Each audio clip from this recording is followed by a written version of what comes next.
바울은 사도행전 19장 이후로 계속해서 예루살렘을 향해 달려왔습니다. 그것은 주께서 그에게 주신 사명 때문이었습니다.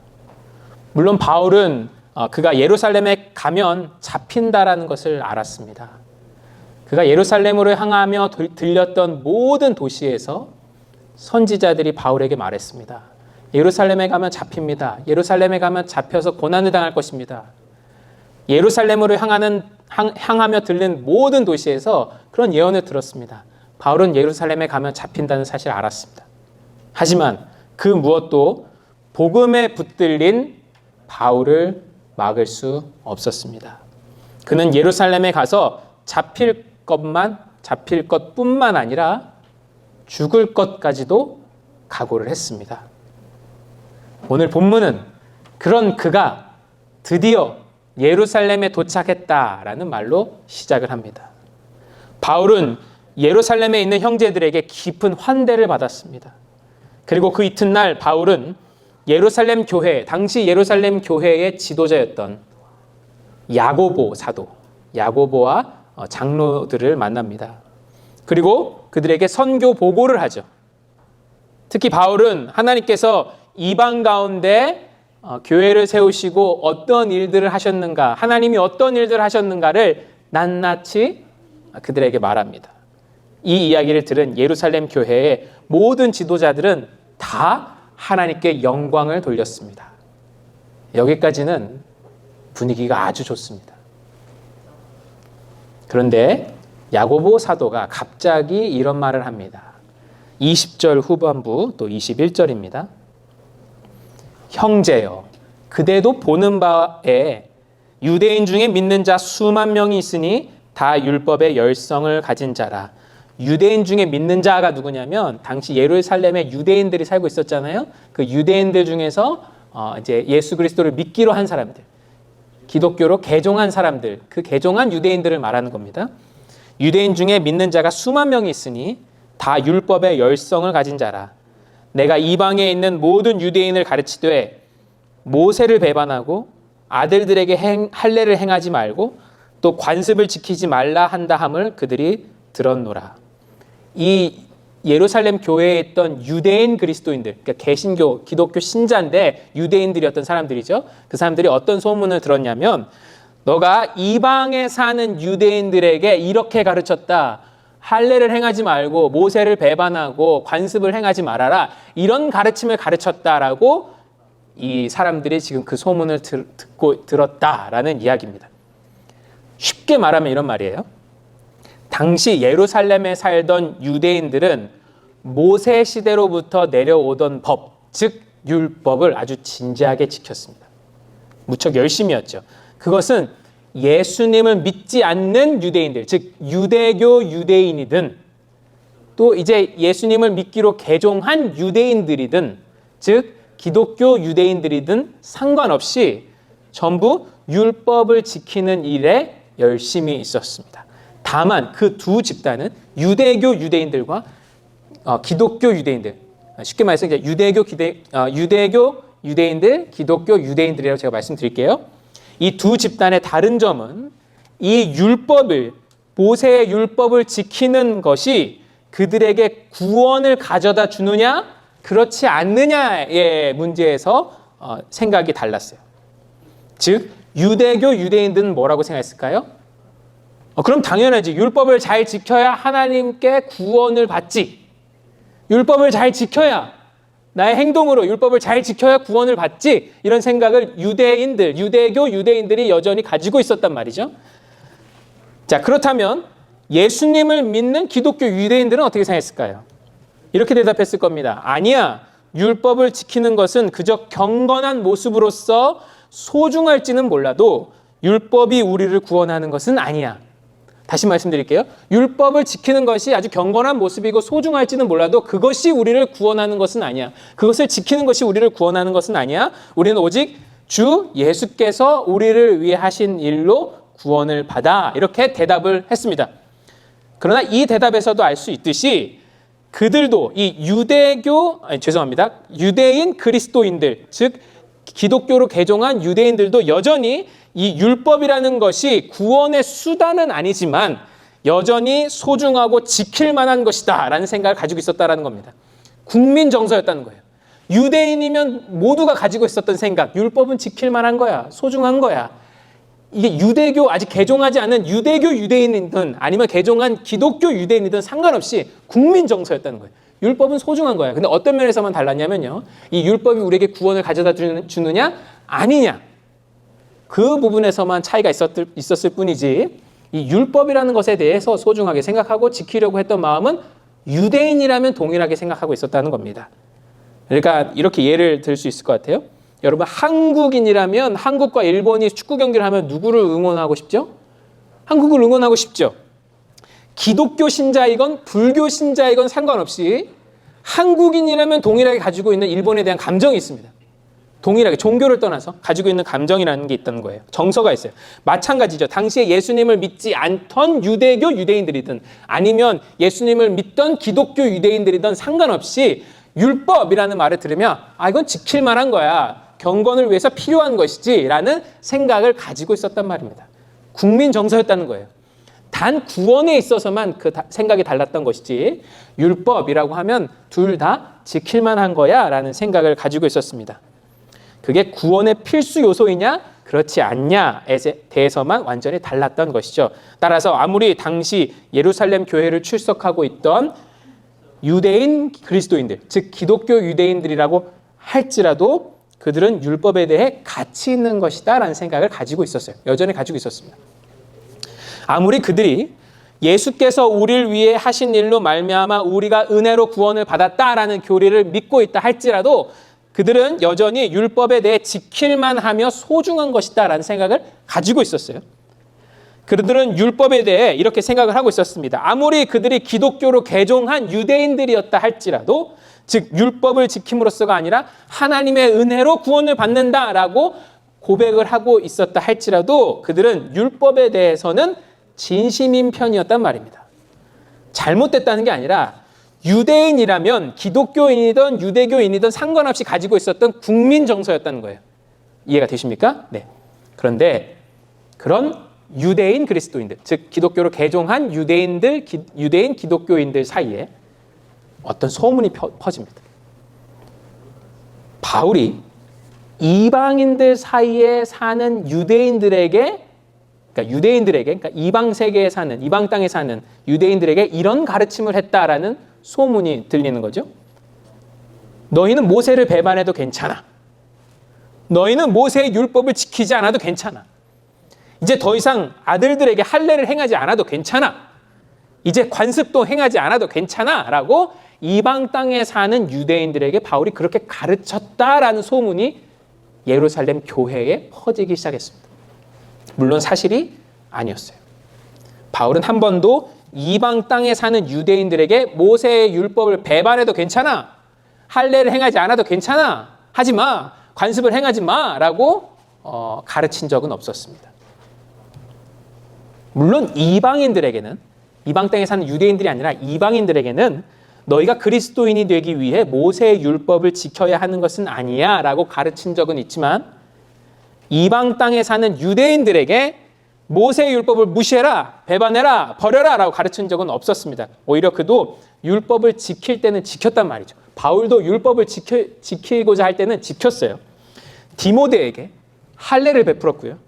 2차 전도 여행 말기에는 본인도 나시린의 서약, The Vow of a Nazarite에 따라 삭발도 했었습니다.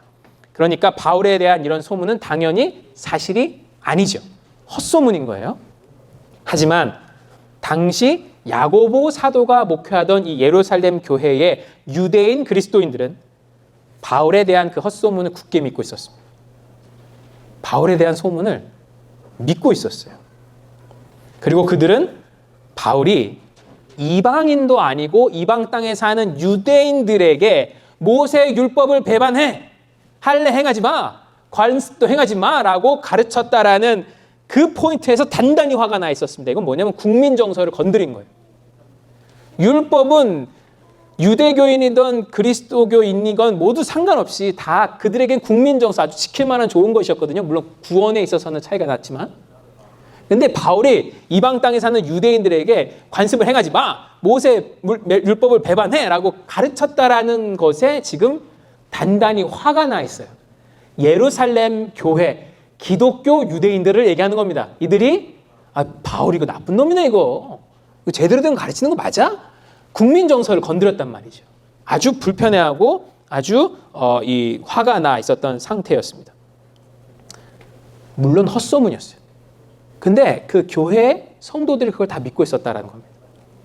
그러니 당시 예루살렘에 살던 예수님을 믿던 유대인 그리스도인들 중에 이런 사람들이 많이 있었습니다. 야, 너 그거 알아? 바울이 예루살렘에 왔대. 그 사람 만나면 내가 손 좀 봐줘야겠어. 아니 뭐 그런 가르침을 하고 다녀? 이런 말을 하는 사람들이 교회 밖의 유대인들이 아니라 같이 교회를 다니는 사람들 중에 많았다라는 겁니다. 유대인을 믿는, 예수님을 믿는 유대인 성도 중에도 그런 사람들이 많았다라는 거예요. 같이 교회에서 예수님을 믿는 유대인들, 바울도 유대인이잖아요. 그 기독교로 예수님을 믿기로 개종한 유대인들 사이에서도 이런 소문이 믿어지고 있었고 바울을 보면 좀 손 좀 보겠다 이런 생각을 하고 있었다는 겁니다. 들으면서 좀 이상하셨을 겁니다. 아니 바울이 이방에서 그렇게 고생하면서 선교하고 왔는데 이런 바울을 이렇게 몰라주나? 아니 게다가 그것도 교회 다닌다는 사람들이 주 안에서 형제된 사람을 이렇게 미워해도 괜찮나? 이런 생각이 오늘 본문을 보면서 들었을 것입니다. 근데 이런 일은 당시 예루살렘 교회뿐만 아니라 역사적으로 교회에서 늘 또 오늘날의 교회에도 있는 일이죠. 오늘날의 교회도 교회 안에서 서로 막 싸우잖아요. 서로 내가 맞다 하면서 말이죠. 한치의 양보도 없습니다. 내가 옳다. 내가 생각하는 게 맞다. 내가 많이 생각해 봤다. 내가 정의다. 내가 정통이다. 내가 예수님 편이다. 이게 다 우리의 모습이죠. 여러 주석을 찾아보니까 야고보 사도를 비판하는 주석가들도 좀 있었습니다. 이런 생각을 가지고 있었어요. 아니 지도자라는 사람이 교회의 지도자라는 사람이 어떻게 이렇게 무능력한가? 이런 헛소문이 퍼질 때까지 어떻게 그대로 가만 내두었는가? 게다가 이어지는 구절을 근거로 야고보 사도를 야속하다라고 말하는 사람도 많았어요. 이어지는 구절에서는 야고보 사도가 바울에게 성도들의 오해를 풀기 위해 율법을 지키는 어떤 일을 좀 해줬으면 좋겠다라고 부탁을 하거든요. 그래서 사람들이 이렇게 생각한 거죠. 아니 야고보 지금 제정신이야? 헛소문을 믿는 사람들을 불러다가 야단을 쳐야지. 바울에게 이런 곤란한 일을 부탁하는가? 이런 생각이 많았습니다. 저는 이 담임 목회를 하는 입장에서 개인적으로 야고보 사도가 너무나 이해가 되었습니다. 사람들이요, 생각이 한번 굳어지면 생각이 잘 안 바뀌어요. 또 어떤 사람들은 한번 꼬이면 뭐든지 꼬아서 생각해요. 근데 교회의 가장 심각한 병 중에 하나, 섭섭병. 이런 거 있거든요. 네. 그래서 야고보가 헛소문을 믿는 사람들을 모두 불러다가 야단을 쳤다면 그 다음날 이런 소문이 났을 겁니다.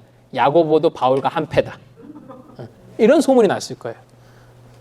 야고보도 변질됐네 하고 사람들이 다닐 겁니다. 게다가 저는 20절을 보고 당연히 야고보가 오늘 본문처럼 행동할 수밖에 없었을 것이라 생각했습니다. 20절에 이런 말씀이 나와요. 형제여, 그대도 보는 바에 유대인 중에 믿는 자 수만 명이 있으니. 수만 명이 있다. 이 정도 되면 이미 교회는 야고보의 컨트롤을 넘어선 상태입니다. 성도가 이렇게 많은데 어떻게 바울에 대하여 헛소문을 믿는 사람들을 다 하나하나 찾아내가지고 그거 잘못됐습니다. 헛소문입니다. 믿지 마세요. 라고 얘기할 수 있는 정도를 이미 넘어섰다는 거죠. 하지만 야고보는 바울을 너무나도 사랑하는 사람이었습니다. 야고보 사도는 그의 소중한 동료가 자기의 교회에서 이렇게 비난을 받고 배신자 취급을 받는 것이 너무나도 가슴이 아팠어요. 그래서 한 가지 방법을 생각해냅니다. 저는 이게 희생이 따르지만 목회적으로는 탁월한 방법이라고 생각해요. 그것은 바울도 율법을 진지하게 생각하는 사람이라는 것을 바울이 행동으로 직접 보여주는 것입니다. 바울에게 너 율법을 믿음으로써 구원을 받는 거야. 이걸 요구한 게 아니고 그냥 경건한 사람으로서 지켜야 할 당시의 국민 정서로 여겨지던 그 어떤 율법에 대하여 네가 지키는 모습을 보여줄 수 있겠냐라고 부탁을 한 것이죠. 구체적으로 이런 방법이었습니다. 23절과 24절이에요. 마침 당시에 예루살렘 교회에는 서약을 한 사람들, 서원을 한 사람들이 4명 있었습니다. 마침 교회에 그 4명이 있었어요. 이 서원은 나시린의 서약, the vow of a Nazarite. 이 나시린의 서약이라는 거였어요. 민수기 6장에 자세하게 나오는데요. 뭐냐면요. 그들이 자발적으로 하나님께 헌신하는 자가 되겠다라는 서약이에요. 내가 자발적으로 하나님께 헌신하는 자가 되겠다. 이런 간단하게 말한 이런 서약이에요. 그리고 아마도 추측하건대 당시에는 이게 예루살렘 교회의 어떤 목사 후보생이 되는 그런 어떤 절차가 아니었을까 이런 상상을 해봐요. 그러니까 이 4명은 예루살렘 교회의 목사 후보생들이었다고 보여지는 거죠. 그런데 이 서약을 한 사람은 최소 30일간 포도주를 먹으면 안 되었어요. 죽은 시체를 멀리해야 했고요. 그 30일간 머리를 깎지 않아야 했어요. 그리고 30일이 되어 이 서약을 마치는 날, 이 서약을 30일 동안 계속 하는데 30일이 되어 마치는 날, 그날 머리를 삭발하고 그 자른 머리카락과 함께 양 3마리를 제물로 성전에서 드려야 했단 말입니다. 이 프로세스가 당시에 나시린의 서약을 하는 당시 예루살렘 성전에서 이루어지던 일이었단 말이죠. 즉, 이 나시린의 서약은 마지막 날 제사를 드려야 끝나는 거였어요. 당시에. 그런데 이 양 3마리가 그 외에도 여러 가지가 있었지만 제물 중에 더 부가적으로 더 여러 가지 있었지만 대표적으로 양 3마리인데 이 양 3마리가 비쌌을 거 아닙니까? 얼마나 비쌌겠어요? 자, 그럼 가난한 사람들은 나시린의 서약을 하지 말라는 말인가요? 양 3마리 살 수 없는 사람들은 나시린의 서약을 하지 말라는 말인가요? 그래서 당시에는 이 가난한 사람들이 서약을 할 때 그들이 마지막 날 내야 할 그 제사의 값, 비용을 대신 내주는 것이 그 당시 사회에서 아주 덕스럽고 아주 좋게 여겨지는 그런 일이었습니다. 그리고 이렇게 그들을 위한 비용을 대신 내주기 위해서는 대신 내주는 사람도 그 서약을 한 사람들과 마지막 일주일을 함께 이 서약하고 또 마지막 일주일을 함께 경건하게 보내야 했습니다. 여기서 결례라는 말은 그 깨끗하게 보냈다라는 말입니다. 오늘 말씀의 결례라는 말은 야고보는 이 일을 바울에게 부탁한 겁니다. 바울 사도 혹시 이 서약을 마치려 하는 이 가난한 4명과 마지막 일주일을 경건하게 함께 보내고 그들이 서약을 마치는 날 그들이 드려야 할 제사를 위해 비용을 좀 대줄 수 있겠습니까? 그들을 위해 비용을 좀 대줄 수 있겠습니까? 그러면 당신의 그런 모습을 보며 우리 교회 사람들이 우리가 들었던 건 다 헛소문이었구나. 바울은 율법을 진지하게 생각하는 사람이구나. 그 사람이 이방 땅에 사는 유대인들에게 그렇게 가르쳤을 리가 없구나라는 생각을 하게 될 것입니다. 라고 야고보가 바울에게 부탁을 한 겁니다. 자, 이게 지금 이 본문의 상황이에요. 자, 그런데 이번에는 바울의 상황을 좀 생각해 보자고요. 바울의 입장에서는 이건 안 해도 되는 일입니다. 안 해도 되는 일이에요. 그리고 조금 더 솔직하게 말하면 바울의 입장에서는 이거 굉장히 섭섭한 일이에요. 바울이 예루살렘에 온 가장 직접적인 이유는 예루살렘 교회에 헌금을 전달하기 위함이었습니다. 그가 개척한 소아시아와 유럽의 모든 교회들이 예루살렘 교회가 어렵다는 이야기를 듣고 예루살렘 교회에 어려운 사람들이 많다는 이야기를 듣고 헌금을 모았어요. 그래서 바울 편으로 헌금을 보냈습니다. 그들이 조금씩 힘을 모아서 바울 편으로 예루살렘 교회에 헌금을 보냈어요. 바울은 가장 직접적인 이유는 그 헌금을 전달하기 위해 예루살렘에 그토록 오고 싶어 했단 말입니다. 물론 로마서 15장을 보면 바울도 예루살렘 교회가 이 헌금을 받으려고 할지 그렇지 않을지에 대해서 바울도 걱정을 하고 있어요. 로마서 15장을 보면 그들에게 기도 부탁을 해요. 내가 이 헌금을 가지고 예루살렘으로 가는데 그들이 이것을 잘 받아줬으면 좋겠다. 그들이 이것을 잘 받아줄 수 있도록 너희가 좀 같이 기도해줘. 이런 부탁을 하죠. 자, 그런데 이제 바울이 온 목적이 헌금을 가지고 왔단 말입니다. 돈 준다는데. 근데 예루살렘 교회 성도가 무슨 벼슬이에요? 예루살렘 교회 사람들은요, 이 헌금에 대해 고맙다는 말이 적어도 오늘 본문에서 한 번도 안 나옵니다. 받았을 거예요. 받았는데 고맙다고 하는 말이 하나도 안 나와요. 적어도 그 말씀이 오늘 본문에 나오지가 않아요. 게다가 이 헛소문은 또 뭡니까? 제가 만약에 열심히 고군분투하면서 교회를 섬기고 있는데 저에 대한 어떤 헛소문이 돈다. 그럼 저는 무척 화가 날 것 같아요. 이 섭섭병을 넘어서 화가 날 것 같아요. 야, 때려쳐 이거. 정말 더럽고 치사해서 내가 이런 소문 들으면서 목회를 해야 돼? 라는 말을 할 것 같아요. 자, 그리고 바울의 마음을 생각해 보자는 거예요. 4명의 희생제물을 자기가 대신 내줘야 되는 거죠. 그러면 양 몇 마리를 사야 되는 거예요? 12마리를 사야 되는 거예요. 사도행전 18장 이런 데 보면 바울이 돈이 없어가지고 막 자기가 열심히 천막 만들면서 선교를 했던 사람인데 지금 양 12마리 살 거를 자기한테 내달라는 거예요. 바울이 말도 안 되는 오해를 풀겠다고 자기 사비를 털어서 그거 할 필요가 뭐 있습니까? 아니, 내가 왜 그거 해야 되는데? 제가 바울이었으면 저는 대번에 거절했을 겁니다. 야고보 사도 장난해요. 내가 왜 그걸 해야 되는데? 내가 왜 사야 돼요? 또 생각해 보세요. 바울은 지금 예루살렘에 잡힐 뿐만 아니라 죽을 각오도 하고 온 사람이에요. 죽을 각오하고 온 사람이에요. 예루살렘에 오는 들렀던 도시마다 모든 도시에서 다 바울에게 뭐라고 말했냐면 가면 잡힙니다. 고난당합니다. 그런 말을 예언자들이 했어요. 그거 알고서도 온 사람입니다. 그런데 예루살렘 성도들의 오해?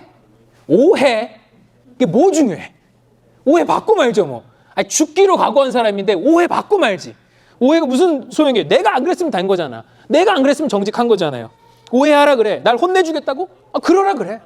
뭐 좀 맞지 뭐. 이렇게 생각했을 겁니다. 나 그런 거 하나도 안 무서워. 하나도 신경 안 쓰여. 라고 생각했을 겁니다. 근데 바울이 지금 어떻게 합니까? 바울이 지금 어떻게 하죠? 적어도 오늘 본문에서 바울은요, 19절에서 이 선교 보고를 한 다음에 단 한마디도 하지 않아요. 오늘 본문에서 바울은 단 한마디도 하지 않습니다. 19절에서 선교 보고를 한 이후에 한마디도 하지 않아요. 야고보 사도, 그건 좀 너무한 거 아닙니까? 이런 말 하지 않았습니다. 이건 철저하게 야고보와 장로들의 생각이었어요. 리더십들의 판단이었고 부탁이었죠. 일방적인 제안이었어요. 근데 바울은 거기에 단 한마디도 말하지 않습니다. 그리고 26절을 보십시오. 그는 말 대신 행동을 해요. 그는 야고보의 말을 듣고 이튿날 바로 그 다음날 바로 그 4명을 데리고 성전에 올라가요. 그럴 필요 없는 사람. 자기도 함께 그들과 들어가서 그들과 함께 남은 7일 동안 어떤 의식을 치룹니다. 여러분은 이런 바울의 모습이 이해가 되십니까? 이럴 필요 없는 사람이에요. 안 해도 되는 거예요. 저는요, 오늘 본문의 바울의 모습이 너무 이해가 안 됐습니다. 왜 이러고 있지? 이 사람은 왜 이러고 있지? 오늘 본문의 제목처럼, 설교 제목처럼 무엇이 그를 이렇게 만든 거지? 왜 이러고 있지? 특히 오늘 이 본문에 나오는 바울의 모습은요, 오늘 본문 바로 직전에 나온 바울의 모습과 너무나 달라요. 오늘 본문 바로 앞에 사도행전 21장 12절에서 14절을 보겠습니다. 주보에는 안 나와 있지만 성경책 가지고 계신 분들은 한번 보시고요. 제가 읽어드릴게요. 근데 지금 이 21장 12절에서 14절이 무슨 내용이냐면요. 바울이 예루살렘에 들어오기 직전에 가이사랴라는 도시에 마지막으로 들렀는데 그 가이사랴라는 도시에 있었을 때 아가보라는 선지자가 가이사랴에 찾아와요. 그래서 예언을 하죠. 무슨 예언을 하냐면 당신 예루살렘에 가면 이렇게 묶여서 잡힙니다. 그 예언을 한 거예요. 자, 이 예언을 듣고 바울의 모든 선교팀이 걱정을 해요. 그러면서 울면서 말합니다. 바울 가지 마세요. 그 상황이에요.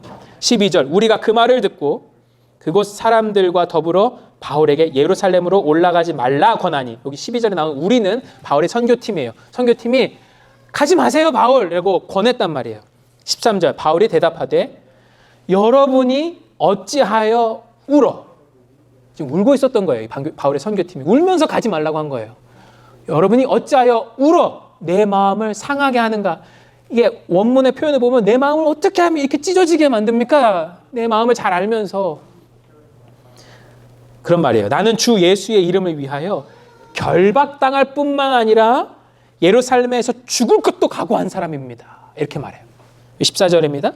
그러니까 이 바울의 선교팀이 그가 권함을 받지 아니하므로 우리가 주의 뜻대로 이루어지리다 라고 하고 그쳤노라, 이 말씀이에요. 바울의 모습을 보십시오. 바울이 예루살렘에 들어가면 잡힐 거라는 그 예언을 선교팀이 같이 들었거든요. 지금 선교팀이 걱정하면서 울면서 바울을 붙잡고 있는 겁니다. 들어가지 말라고 하는 상황이에요. 바울 그렇게 위험한 데를 왜 가려고 그래요? 가면 고생인데 왜 가려고 그래요? 이렇게 붙잡고 있는 거예요. 가면 잡혀서 이방인의 손에 넘겨지게 된다잖아요. 가지 마세요. 선교팀이 울면서 사정하면서 바울을 뜯어말리는 상황이에요. 근데 바울이 뭐라고 말합니까? 13절이에요. 여러분 어찌하여 울어 내 마음을 상하게 합니까? 나는 마음을 이미 정했습니다. 저는 예루살렘에 갈 겁니다. 가서 결박당할 뿐만 아니라 죽을 것도 각오했습니다. 이게 멋있다라기보다 답답해요. 너무 답답해. 아예 뜻을 정했고 반드시 그렇게 하겠다라는 모습이 너무나 잘 보이지 않습니까? 그런데 오늘 본문에서의 바울의 모습은 어떻죠? 오늘 본문에서의 바울의 모습 너무나 순종적이에요. 그대로 따릅니다. 말을 한마디도 하지 않아요. 심지어 오늘 본문 뒤에는 이 일로 말미암아 성전에 갔다가 잡혀요. 이 일 때문에 성전에 갔다 잡혀요. 그리고 이방인들에게 넘겨지게 되죠. 그러나 그때에도 그 어느 누구 하나 원망하지 않습니다. 오늘 본문의 앞의 상황과 너무 다르잖아요.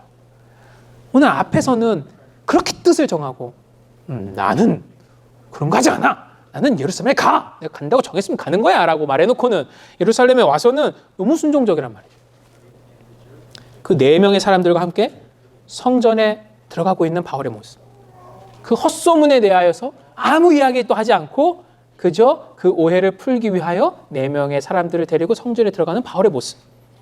너무나 대조가 됩니다. 오늘 본문의 앞에 바울의 모습과 오늘 본문의 모습이 너무나 대조가 돼요.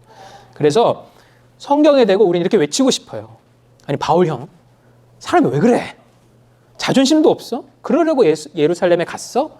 이렇게 묻고 싶습니다. 그러려고 예루살렘에 간 거야? 그러면서 저는 진지하게 고민을 해봤습니다. 바울의 모습이 몇 절 차이로 왜 이렇게 차이가 날까? 이 몇 절 차이로 왜 이렇게 차이가 날까? 도대체 왜 이렇게 다르지? 그런 생각을 해봤습니다. 잡히든 죽든 예루살렘에 기필코 올라가겠다고 한 사람이 그 모습은 온데간데 없고 뭐 이리 약한 사람이 다 됐지.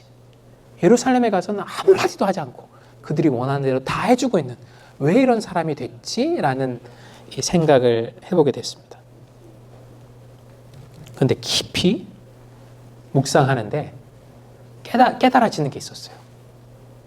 그것은 바울의 모습이 그렇게 완전히 전혀 다른 게 아니었어요.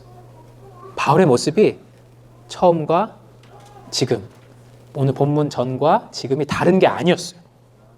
그의 모습에는 너무나 뚜렷한 일관성이 있었습니다. 뚜렷한 일관성. 어떤 일관성이냐면요. 주 예수께서 주신 사명. 하나님의 은혜의 복음을 전하는 일을 소중하게 생각하는 데 있어서는 완전하게 일관적이었단 말이에요. 생각해 보세요. 그가 왜 예루살렘에 가려고 했었습니까? 복음 때문입니다. 복음 때문에. 예루살렘에서 사는 유대인들에게도 복음을 전하기 위함이었죠.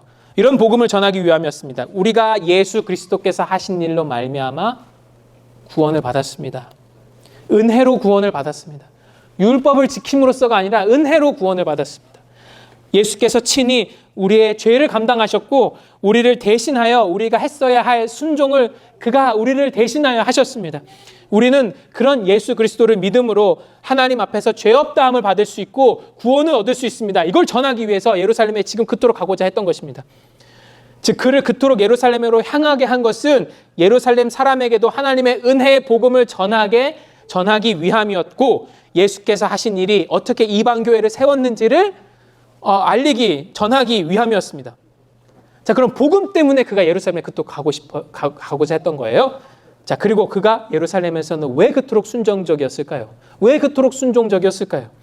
그를 몹시 속상하게 만들었던 그 헛소문 앞에서 말도 안 되게 불합리한 그 야고보 사도의 부탁 앞에서 왜 그는 아무 말도 하지 않았던 걸까요? 왜 그대로 따랐던 걸까요? 왜 그는 그토록 일방적으로 그것을 받아들였고 그것을 행했던 걸까요? 바로 복음 때문이었습니다. 그렇게 해야 바울은 그 예루살렘에 사는 유대인, 자기의 형제들에게 복음을 전할 수 있었기 때문입니다. 생각해 보세요. 어떤 사람들이 지금 있는데 제 말을 들어보지도 않고 저에게 손짓가락질 하는 사람들이에요. 어떤 오해 때문에. 그 사람들에게 복음을 전할 수 있겠습니까? 자신에 대한 오해가 좀 풀려야 그 오해가 좀 풀려야 하나님의 은혜에 대해서도 전할 수 있는 거 아니겠습니까?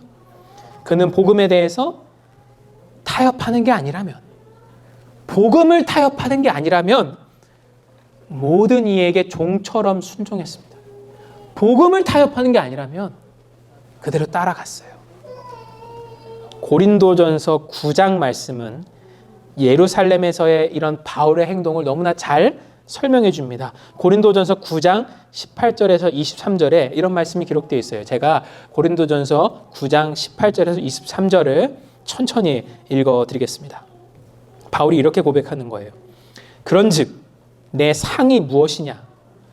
내가 복음을 전할 때 값없이 전하고 복음으로 말미암아 내게 있는 권리를 다 쓰지 아니하는 이것이로다.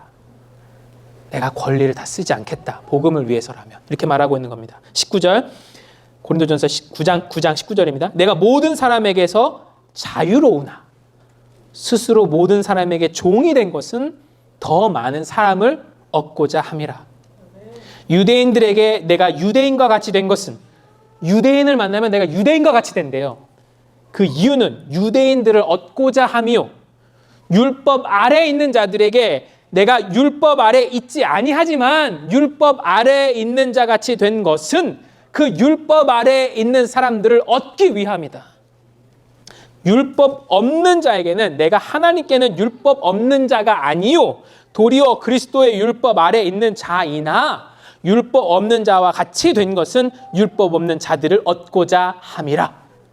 약한 자들에게 내가 약한 자와 같이 된 것은 약한 자를 얻고자 함이요 내가 여러 사람에게 여러 모습이 된 것은 아무쪼록 몇 사람이라도 구원하고자 함이니 내가 복음을 위하여, 23절입니다. 내가 복음을 위하여 모든 것을 행함은 복음에 참여하고자 함이라.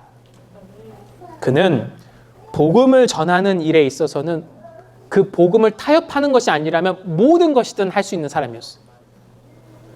복음을 전하기 위해 스스로 기꺼이 모든 이에게 종이 될 수도 있었던 사람입니다.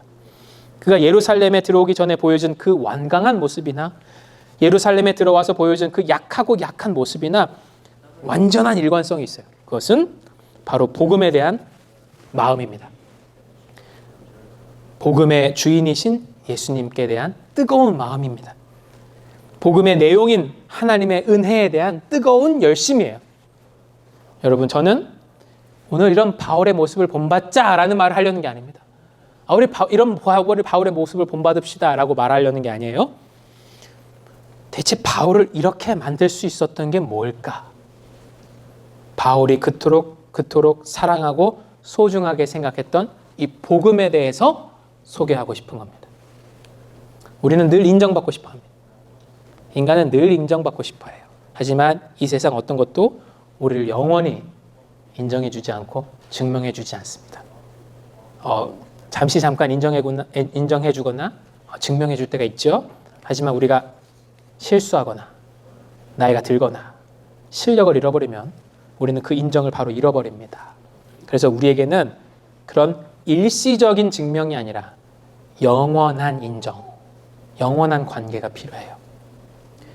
또 우리는 늘 소망을 갖고 삽니다. 하지만 이 세상 어떤 것도 우리를 완전히 만족시키는 소망은 없어요. 늘 새로운 소망, 늘 더 높은 자리, 늘 더 많은 소유를 꿈꾸죠. 그래서 우리에게는 그런 헛된 소망이 아니라 완전한 소망이 필요합니다. 완전한 소망이 필요해요.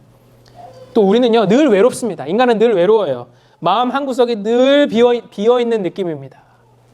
그래서 우리에게는 완전한 친밀감이 필요해요. 완전한 친밀감. 변치 않고 우리를 채워주는 무엇인가가 필요합니다. 마지막으로 우리는 죄인이죠. 우리는 늘 같은 죄를 반복하는 죄인입니다. 그래서 우리에게는 완전한 용서가 필요해요. 우리가 완벽한 것을 이루어낼 수 없기 때문에 우리를 향하신 완전한 용서가 필요합니다.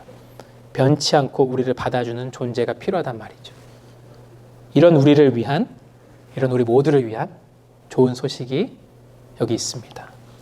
먼저 우리는 예수 그리스도를 믿음으로 하나님의 자녀가 될 수 있어요. 이 관계는요, 내가 시간이 지난다고 잃어버리는 관계가 아닙니다. 내가 실력을 잃어버린다고 잃어버리는 관계가 아니에요. 내가 하나님의 자녀라는 것은 내가 뭘 잘못했다고 잃어버리는 관계가 아니에요. 하나님의 자녀라는 지위는 일시적인 인정이 아니라 내가 그 자녀를 인정해 줄게, 증명해 줄게. 일시적인 증명이 아니라 영원한 관계요, 영원한 인정입니다. 또 예수 그리스도는 우리의 소망이 되시죠. 그는 사라져가는 세상 많은 것들과 달리 언제나 동일하시고 언제나 우리와 함께 하시는 우리의 완전한 소망이십니다. 세상 소망은 사라지고 잡아도 더 높은 소망을 찾고 싶은데 예수 그리스도라는 소망은 우리에게 완전한 소망이 되신다는 말이죠. 또 예수 그리스도는 하나님 안에서 우리를 창조하신 분이에요. 우리가 끊임없이 무엇인가를 원하고 있다면 그것은 창조하신 분만이 채울 수 있는 무엇인가를 잃어버렸기 때문입니다. 창조하신 분만이 채울 수 있는 무엇인가를 우리가 잃어버렸기 때문이에요. 그래서 예수 그리스도는 우리의 충만함이 되십니다. 충만함, 가득 참, 비어있음이, 어디든가 비어있음이 아니라 가득 참, 충만함. 마지막으로 예수 그리스도는 우리를 위하여 자기 목숨을 내어주신 분이에요. 우리가 받아야 할 죄의 대가를 그가 대신 받으셨기에 우리가 하나님 앞에서 죄 없다, 조금 더 어려운 말로 의롭다, 칭의, 의롭다함을 받을 수 있는 겁니다. 우리가 받아야 할 죄의 대가, 우리가 가진 그 죄를 예수께서 모두 지고 죽으셨기에 우리가 하나님 앞에서 죄 없다 하라고 하는 말을 들을 수 있는 거예요. 그래서 하나님이 예수 그리스도 안에서 예수 그리스도를 통하여 우리를 무조건적으로 받아주시는 겁니다. 우리를 무조건적으로 받아주시는 거예요. 우리는 예수 그리스도 안에서 하나님께 무조건적으로 받아들여진 존재들입니다. 내가 뭔가를 더 해야 하나님께 받아들여지는 존재가 아니라 이미 예수 그리스도께서 나를 위해 하신 일 때문에 내가 하나님께 받아들여지는 존재라는 거죠. 우리는 거기서 다시 시작할 수 있습니다. 우리는 죄인이지만 거기서 다시 시작할 수 있는 거예요. 복음은 어떤 면을 설명하더라도 예수 그리스도는 우리에게 좋은 소식입니다. 우리가 주인이었던 우리의 삶을 돌아보고 이 예수 그리스도가 우리의 주인 되시는 삶을 한번 생각해 봅시다. 그는 우리를 위하여 십자가 위에서 자신의 목숨까지 우리에게 내어주셨던 분이에요. 그런 분이 우리 삶의 주인이 되었을 때 어찌 우리를 생명으로 이끄시지 않으시겠습니까? 바울은 이 소중한 복음을 예루살렘 사람들과 나누고 싶었던 겁니다. 그래서 그토록 예루살렘에 가고 싶었고 예루살렘에 가서도 그 억울한 오해, 섭섭한 부탁 한마디도 하지 않고 오직 복음이 온전히 전해지는 것을 위해 그것을 다 그대로 순종하며 종처럼 되었단 말입니다. 그의 삶은 오직 복음을 위하여 라는 말로밖에 설명할 수 없었어요. 우리 삶은 어떻습니까? 우리는 무엇을 위하여 지난 한 주를 달려왔습니까? 또 우리는 앞으로 한 주를 무엇을 위하여 달릴 것입니까? 여러분은 복음을 위해 잡힐지도 모르는 곳으로 향하고 계십니까? 여러분이 복음을 가지고 있다는 것 때문에 잡힐지도 모르는 곳을 향하여 가고 있나요? 아니면 잡힐까 봐 복음보단 나 자신의 안전을 쫓고 계십니까? 또 여러분은 복음 때문에 양보하고 이해하고 나만 옳은 것이 아니며 한 발 물러설 준비가 되어 있으십니까? 우리 교회는 요즘 예배 드릴 장소를 알아보고 있습니다. 왜냐하면 이곳 MCC 교회 사정으로 몇 달 내로 장소를 좀 비워달라는 요청을 받았기 때문입니다. 우리는 조만간 불편을 감수해야 할지도 몰라요. 우리는 장소가 정해지기 전까지 메뚜기처럼 여기저기 옮겨 다녀야 할지도 모릅니다. 어떻게 구한 새로운 장소는 우리의 마음에 들지 않을지도 몰라요. 오늘 이 교회 예배당에 와서 5번은 얘기했던 것 같아요. 이런 데를 어디서 구하지? 이런 데를 어디서 구하지? 근데 만약에 우리가 구한 그 새로운 곳이 우리의 마음에는 어떤 면에서는 마음에 들지 않더라도 만약 그곳이 우리에게 제일 가깝고 우리에게 생각했을 때 가장 좋고 그런 곳이 아니라 복음을 전하기 위해 가장 좋은 곳이라면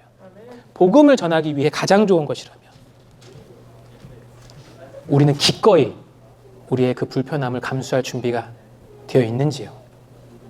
복음을 향한 우리의 마음은 어떻습니까? 함께 기도하겠습니다.